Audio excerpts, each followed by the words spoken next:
তো গাইস আজকে আমরা এসেছি এখন সর্ষের খেতে সান্নালচরের কাছাকাছি। আগের দিন আমরা ওই দিকে গেছিলাম ঘুরতে, তো আজকে আমরা এখানে বসে বসে এখানে এসেছে মেন কারণ ওই যে মটরশুঁটি বেরিয়েছে, আর এখন তো মটরশুঁটির প্রচুর দাম যেহেতু নতুন, তাই ও চুরি করতে এসেছে। কি এটাই বলে, হলো main এখন কারণ। মটরশুঁটি তো হয়নি এখন। আমি এক ছিঁড়ে নিয়ে এসে দেখাতে পারবো, ও মটরশুঁটি চুরি করতেই এসেছে মেন। কি বলে গাইস, আমরা এখানে ভিডিও করতে আসলাম আর ও বলছে মটরশুঁটি চুরি করতে। ও এখানে ফুলের মধ্যে ঢুকে মৌমাছির কামড় খাইয়েছে, দেখতে পাচ্ছ?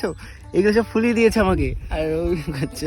তাও তো ভালো হবে, তুই ফুলে গেলে একটু মোটা মোটা ভালো গোলুমলু লাগবে দেখতে। এই তো আর কদিন পর গলিমলি হয়ে যাবো, দাঁড়া জিম জয়েন করেছি। আমিও করবো, আমার মেয়েদের আর কি। ও তো সামনের ইয়ারে হবে, এখন আর কিছুদিন পর।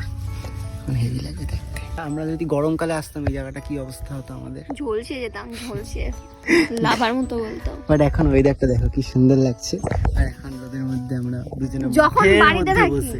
যখন বাড়িতে থাকি তখন আমি রিলস করার জন্য প্রচুর গান পাই, আর এখন আমি এখানে এসেছি, আমি